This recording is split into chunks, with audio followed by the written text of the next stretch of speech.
Let's turn our attention from immigration, which we could talk about all day and all night. Why wouldn't you?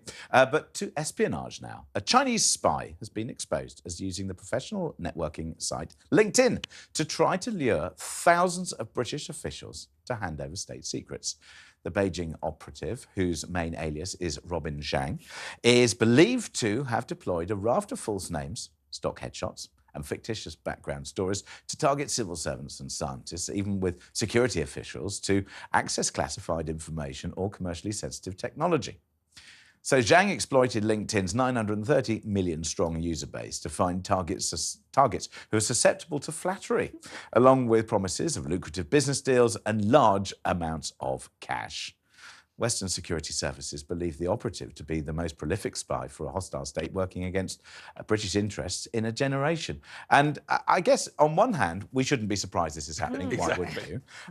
Because spying has always taken place, and it's always been quite glamorous. And certainly from the movies that we all watched, probably as children, it was extremely well funded and a lot of martinis involved. So, you know, I think there is that side to it. We shouldn't be surprised, but also we should be much more alert to the fact that because the international relations that we have with a whole range of countries has changed. Therefore, the operatives who are out there are going to be doing different things. Previously, when we've been friendly towards them, it's about making relationships. When you're a bit more standoffish, those relationships are perhaps less important. It's more about gathering information and intelligence. And I think we also have to be particularly careful about technology, how it's used, how data is accessed, and the risks that we are perhaps open to in this country. Well, it's a joke. We're told, was it last week, we can't call them hostile anymore? But what a freaking joke that is. It's ridiculous. Of course they're hostile. Yeah. They're spying on us. And this is such a basic way of getting information. Just go on LinkedIn. Yeah. Nice, cheap and easy way for them to get our secrets. Yeah. I don't know what we can do about it, but we've got to do more to stop this from happening. I mean, we talked about this last week on the talk, and I was saying at defence conferences, they're often full of Chinese. Yeah. I mean, we would never be allowed to go to their defence conferences. These are conferences with members of our own defence department, the government there, and we let in all these delegates. And I mean, the Chinese in particular are brilliant at this stuff. And Chinese we are, and the Russians are we very, are very so good. lame. We are so lame. We are so lame, but do you nice. remember the discussions when the first conversations came? And you've got to credit Trump for it as saying, you know, watch out for the Chinese, and particularly with Huawei and these various other things. Yeah. And people are like, what? You know, we've got all this technology. They're great. They sponsor our football They teams. do not and they wish do us well. And it's just like, hang on a second. So has anybody actually looked at the technology to see whether or not there is that secret backdoor? There is.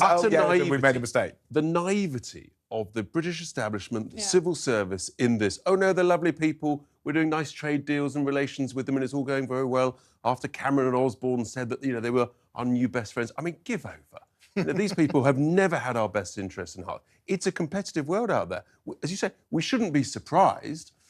In a sense, the only thing is actually it's taken so long for sort of this to come out. But they're inserting themselves. There will be more, of course, all over the way. In every part of British life and society, they are inserting themselves. They are funding things in the universities, in colleges, and indeed in the Houses of Parliament. I mean, we've got Labour MPs who receive, you know, huge slugs of money from what turns out to be a spy. Yes, it's hardly surprising. However, you might be excited to hear about this because MI5 have been very busy. Yes, they've launched an app to identify fake profiles. Yes, they have. And if you think that you're being spied on, well, the British Security Service, they've got an app for that. They've created this software in a bid to help government officials, military contractors and other likely targets identify fake profiles, foreign spies and malicious actors. The app will vet suspicious profiles and alert users if the contacts bear the hallmarks of espionage activity. It's part of MI5's Think Before You Link campaign.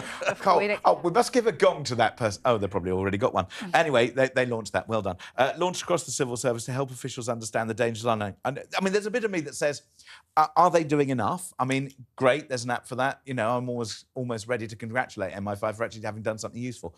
But I wonder whether they've done enough and whether they're doing enough to protect us and our security. I don't think that app will now be the first thing that will be the target of all the hackers and all the spies who will just we'll change the algorithm and then all the wrong people will come up and all the baddies will get through it. Well, I've said it before. I think the West, we are seeing the decline of. The US is a big power, gone.